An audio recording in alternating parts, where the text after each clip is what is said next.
Assalamualaikum warahmatullahi wabarakatuh. Perkenalkan, nama saya Wahyu Agil Puspa Arum, NIM 048005 dari Program Studi Sistem Informasi Fakultas Sains dan Teknologi. Pada video kali ini, saya akan melakukan tugas 3 mata kuliah pemrograman berbasis web. Langsung saja pada video pelaksanaannya. Baik, langsung saja pada soal tugas 3 ini. Di sini, untuk tugasnya tidak jauh beda dari tugas 2 kemarin.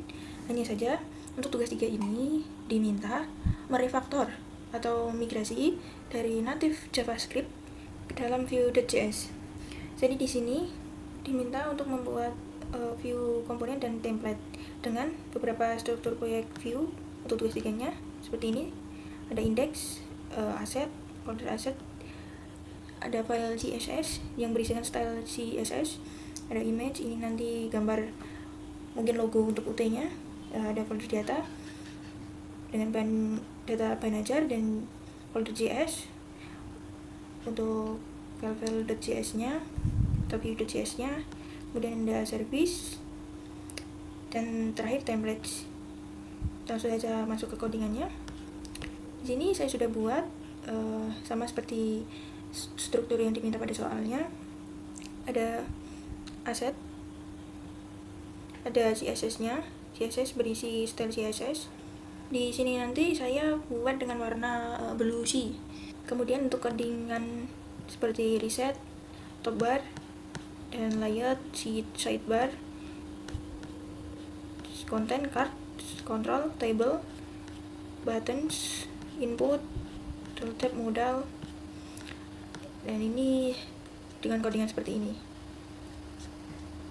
Nah, pada codingan di style CSS ini nantinya untuk styling atau gaya dari aplikasi webnya, aplikasi Binajar-nya Sita UT. Dan di sini datanya ada file data Binajar. Ini dari di soal atau di e-learning-nya sudah disediakan ya. Saya dapat dari e-learning. Kemudian folder JS. Untuk komponennya ada pertama app modal. Ini dipakai untuk stock table, tracking DO, dan order from atau formulir order. Codingan seperti ini untuk mendefinisikan struktur visual modalnya. Kemudian selanjutnya ada data. Pada bagian ini mendefinisikan stats lokal atau data dari komponen modal, yaitu visible. Di sini false jika modal tersembunyi. Kemudian title dan HTML. Yang ketiga methods. Di sini untuk membuka modal dan fokus menangkap SC dan enter. Pada methods ini digunakan untuk berinteraksi dengan modal. Ada tutup modalnya di sini, close.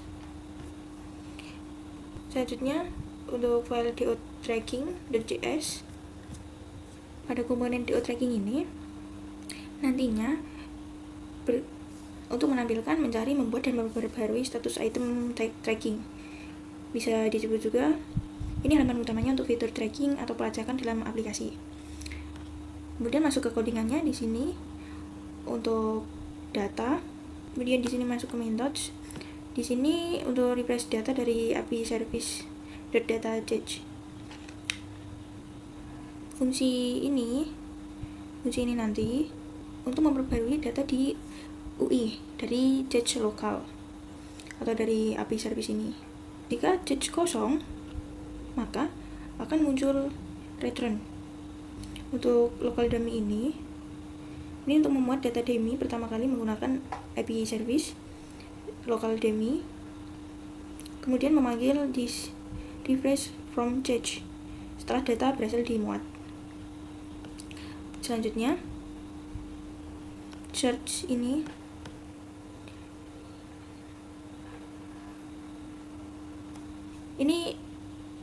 melakukan pencarian berdasarkan this keyword. Jika keyword kosong, maka akan mereset hasil pencarian. Namun jika keywordnya tidak kosong atau terisi, akan difilter,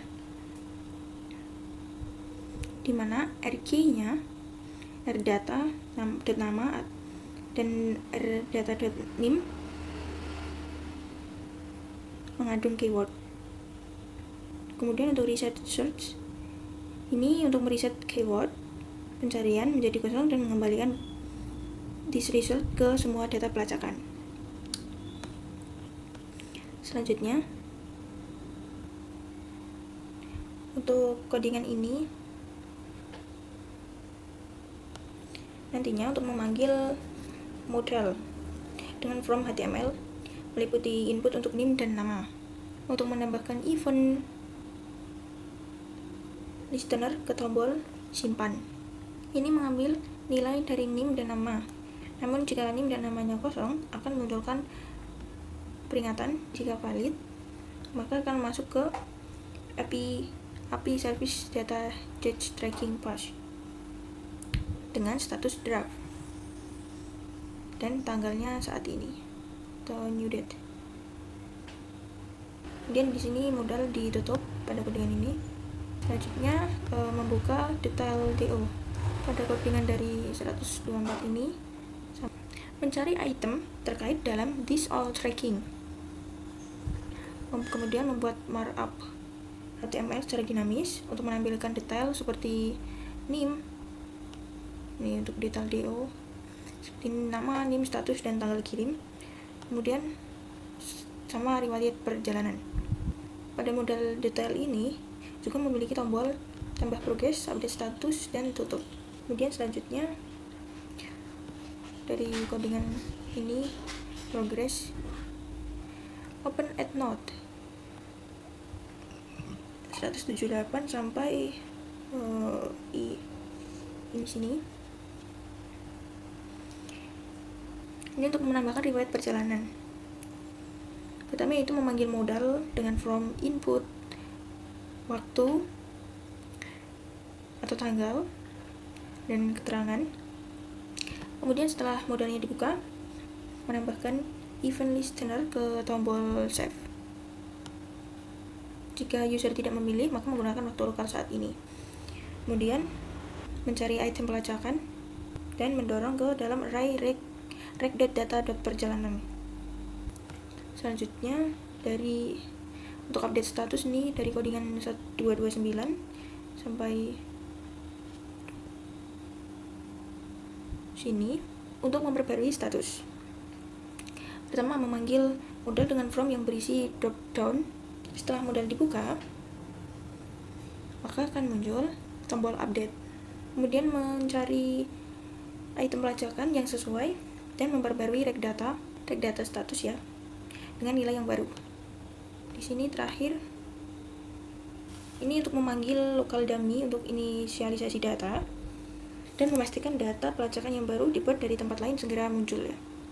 Kemudian dari DO tracking semua ini adalah pusat pengolahan data dan UI untuk pelacakan menggunakan komponen dari app modal untuk semua untuk semua operasi yang memerlukan input atau detail terpisah. Kemudian lanjut di order from atau format order. Pada file ini nanti berisikan data-data terkait pengisian, pengiriman pesanan, termasuk validasi, perhitungan, dan komunikasi dengan komponen lain setelah pesanan berhasil. Pertama di sini untuk data menggunakan template ya di sini. Untuk paket listnya ini nanti akan menampung daftar paket yang tersedia dan pengiriman list untuk daftar pengiriman atau ekspedisinya. Dan di sini from untuk mengirimkan data input formulir. Selanjutnya di codingan compute property ini secara otomatis menghitung nilai berdasarkan data lain atau memastikan data selalu up to date tanpa perlu dipicu secara manual ya. Itu mencari detail lengkap dari paket yang dipilih dari this paket list ini. Kemudian total harga ini untuk harga paketnya. Jika paket tidak ditemukan atau harga tidak ada, maka akan menampilkan harga 0 ya. Selanjutnya untuk methods di sini untuk memformat angka ya menjadi string rupiah, lalu reset from. Kemudian untuk submit order ini untuk memproses pengiriman formulir. Ini untuk memeriksa apakah bidang-bidang seperti name, nama, paket ini sudah diisi atau belum ya. Seperti ekspedisi juga. Jika belum diisi, maka akan muncul pemberitahuan semua file wajib diisi. Selanjutnya untuk pilot, ini untuk total harganya, menampilkan total harga. Dan API call, API service untuk menampilkan jika pesanan tersimpan dengan nomor DO yang akan tertera. Kemudian pada bagian ini 6-63 ini bagian penting di sini untuk memicu order create di object window atau dari data DO tracking untuk memastikan data pesanan baru segera dilihat. Kemudian memanggil this reset untuk membersihkan formulir. Dan ini ada pemberitahuan untuk apabila pesanan gagal. Selanjutnya, terakhir ini mounted. Terakhir untuk file order from ini dipanggil ketika komponen berhasil dimuat. Maka akan muncul seperti daftar paket dan ekspedisinya. Ketika datanya gagal dimuat, maka akan muncul pemberitahuan error. Nah, di sini harus diisi ya. Dan ketika pengisian diterima oleh API, maka formulir akan disiapkan untuk digunakan. Selanjutnya untuk status bid, ini untuk menampilkan status stok dan tooltip catatan. Pada file ini itu untuk menampilkan status stok, batas stoknya atau safety, dan catatan.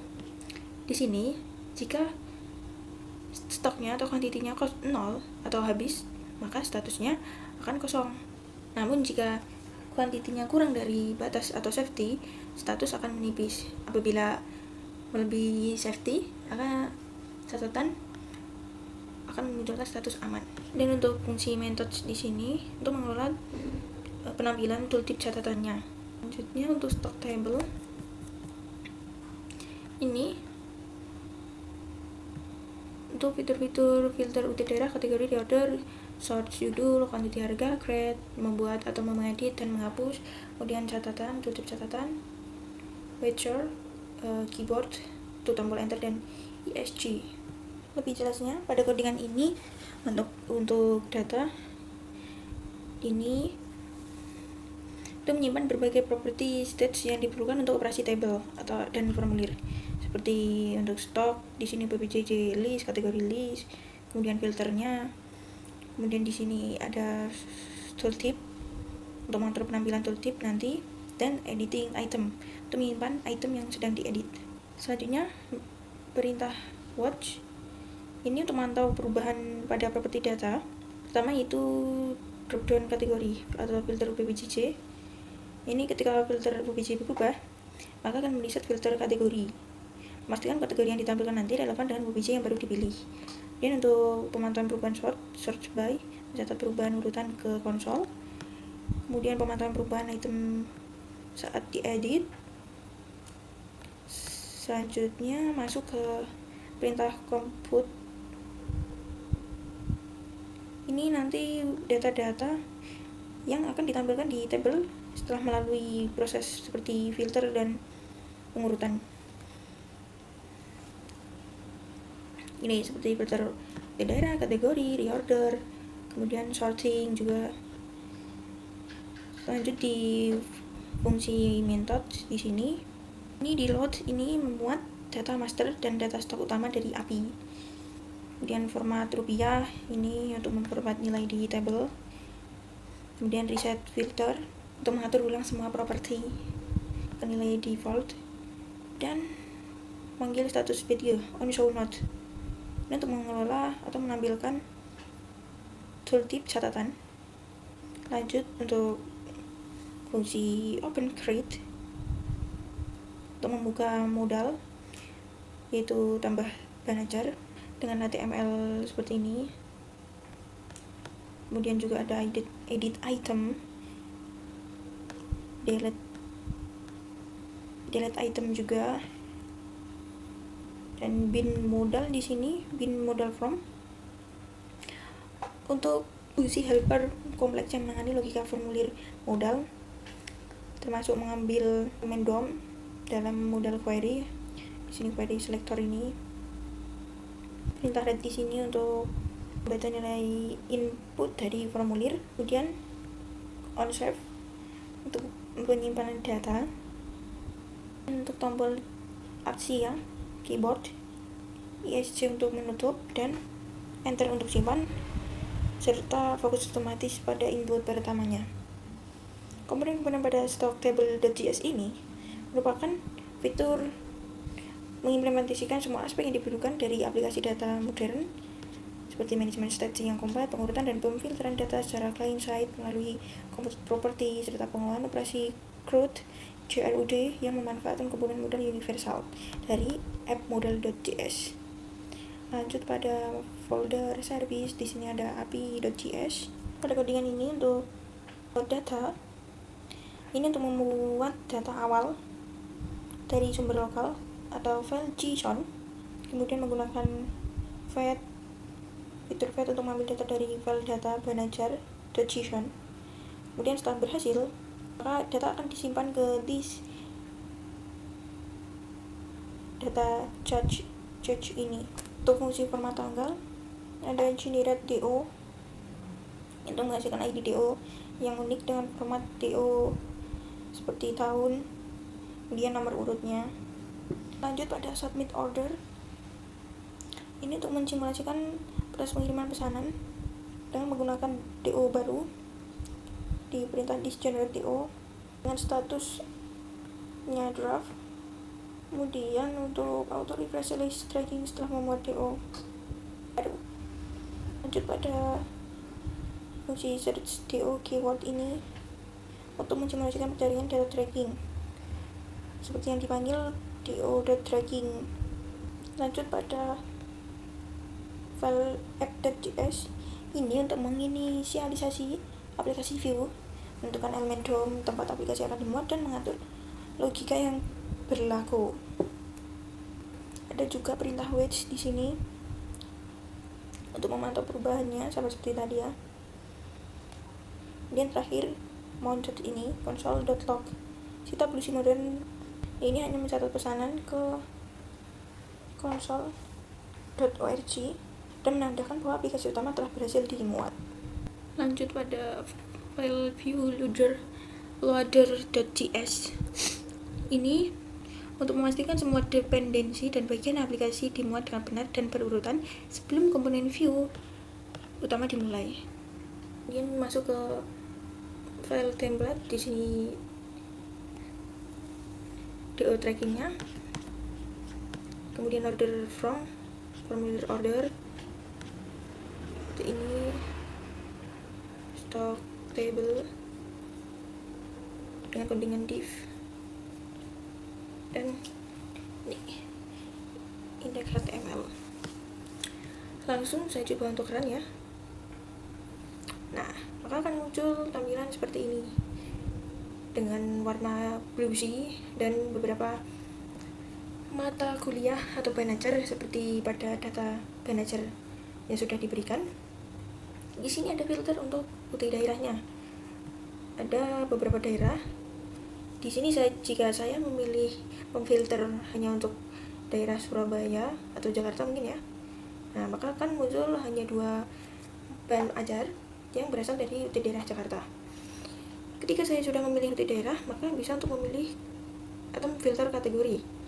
Misal di sini kan kategorinya hanya ada MK wajib. Kalau saya pilih mata kategori praktikum, tampilannya kosong atau tidak ada data yang ditemukan karena datanya tadi hanya kategori MK wajib. Di sini juga ada untuk filter stoknya. Kembali dulu. Untuk stok yang kurang dari safety atau kurang dari minimum ya, ada 2 mata kuliah di sini dan stok 7 buah, padahal batasnya harusnya 15, maka statusnya akan menipis sama halnya dengan buku dasar-dasar sosiologi ini. Kemudian untuk stok yang kosong di sini tidak ada karena stoknya tadi berisi semua. Namun coba saya ubah untuk ini jadi kosong. Nah, maka statusnya sini kosong. Dan diprioritaskan, ada catatan untuk stok menipis, prioritaskan reorder. Kemudian di sini sortir untuk judul ya. Judulnya diurutkan dari alfabet.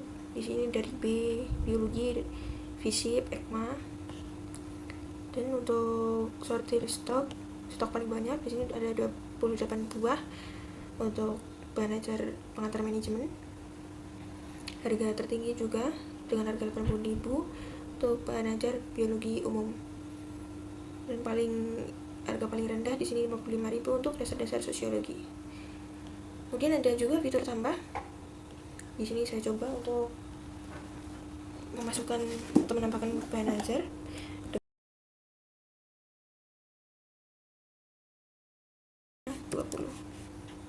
Simpan. Nah, di sini sudah tambah ya bahan ajar data mining dengan kategori pilihan UT daerah Makassar, stoknya 30, safety 20, maka statusnya aman. Kemudian ada fitur riset juga untuk meriset sortir tadi dan kembali ke urutan semula. Kemudian masuk ke menu pemesanan paket. Di sini saya coba untuk pesan paketnya dengan memasukkan NIM.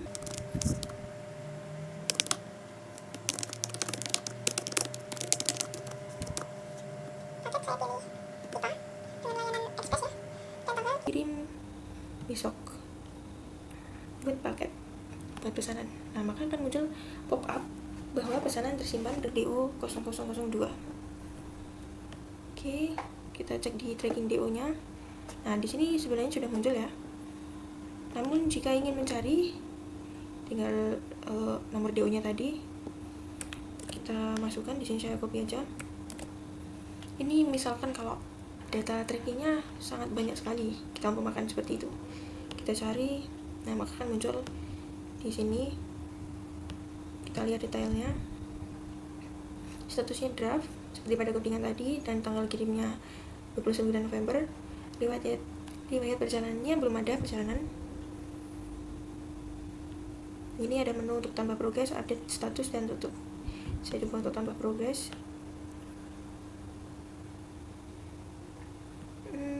Kita ubah apa ya, untuk misalnya buat tanggal 30 gitu, jam 12 tepat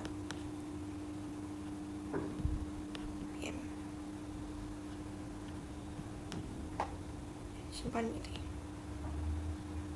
Kita coba lihat detailnya. Nah, maka akan berubah. Lihat perjalanannya. Di sini sudah dalam perjalanan. Karena pada tanggal 30 ini dikirimnya kan tanggal 29, terus sudah dalam perjalanan pada tanggal 30 di jam 12 pergerakan paket statusnya. Untuk update status sini dalam perjalanan.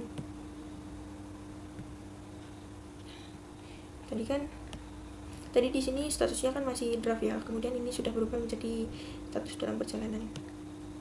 Oke, sepertinya sudah cukup untuk penjelasan saya di tugas 3 ini. Kurang lebihnya mohon maaf. Saya mohon maaf sebesar-besarnya apabila penjelasan saya kurang mudah untuk dipahami atau kurang jelas. Sekian tugas saya mata kuliah pemrograman berbasis web. Wassalamualaikum warahmatullahi wabarakatuh.